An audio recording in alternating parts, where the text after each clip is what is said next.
Deputy Speaker, and I rise to make a contribution on the report on the 2024-25 budget estimates by the Public Accounts and Estimates Committee, tabled on the 31st of October last year.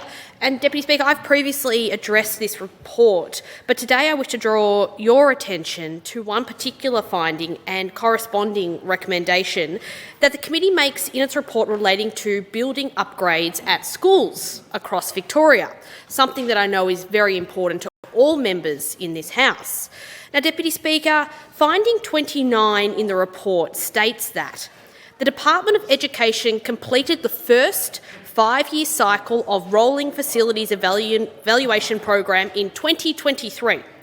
It has not reported on the findings or outcomes of these assessments. This finding goes to the very heart of the lack of transparency and accountability with so many school communities in this state. So many school communities in this state raise with me the very, very poor facilities and maintenance at their schools and the lack of attention by this government, and the Minister is walking through the chamber, and of course the VSBA. 29 schools, Minister. They tell me how much they struggle to understand why their capital upgrades and their refurbishments and their maintenance are continuously deferred and ignored under this government. Now, Deputy Speaker, I'm sure you're aware that in last year's budget there were 29 unfunded school upgrades in that budget, 29 schools that have been promised upgrades by this government on the eve of the 2022 election, yet are still waiting for that funding to complete those projects before the 2026 election.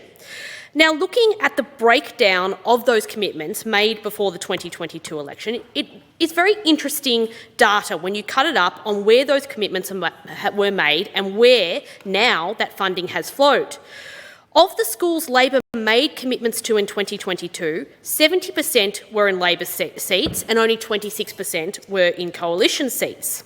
But interesting, Deputy Speaker, 80% of those schools in 80% of the schools in Labor seats have received funding, while only 41% of coalition seats have seen that funding flow through since the election. That is absolutely appalling when this government claims to govern for all Victorians, when money is being funneled only into Labor seats where school communities need those upgrades, whereas there is need right across this state. If I look at some of the 29 schools on the list that are desperately awaiting these upgrades, we've got Gardenvale Primary School in the member for Brighton seat. Unbelievable. We have Broadford Primary School in Euroa.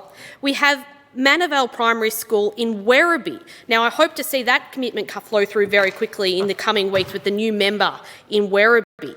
These schools are in desperate need of upgrades, yet under this government and this minister, time and time again, they are missing out. But if we go back to the finding in this report around providing transparency when it comes to publishing the information about these conditions assessment reports of schools, the VSBA and the government assures us that they are prioritising works in accordance with need. But the committee report found, for anyone who is interested to read it, in 2017 the Victorian government agreed to publish demand and condition information annually to provide transparency about how investment priorities are made for new and existing schools. However, this is yet to be implemented.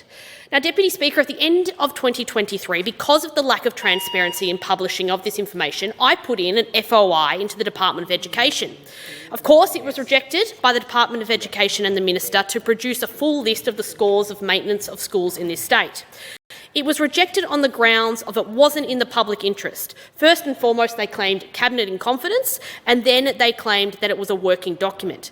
But the Victorian Information Commissioner rejected that outright and said that this list should be published in full because it is in the public interest that Victorian taxpayers know how their funding of maintenance upgrades is being spent and prioritised in this state.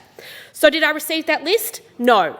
The minister instead is taking us to VCAT, spending money on expensive lawyers to fight the release of this information about where schools in this state desperately need upgrades. Maybe the minister should spend less time taking us to court, spend less time making calls to shore up the votes of his colleagues and actually deliver for Victorian schools in this state. Member for Point Cook.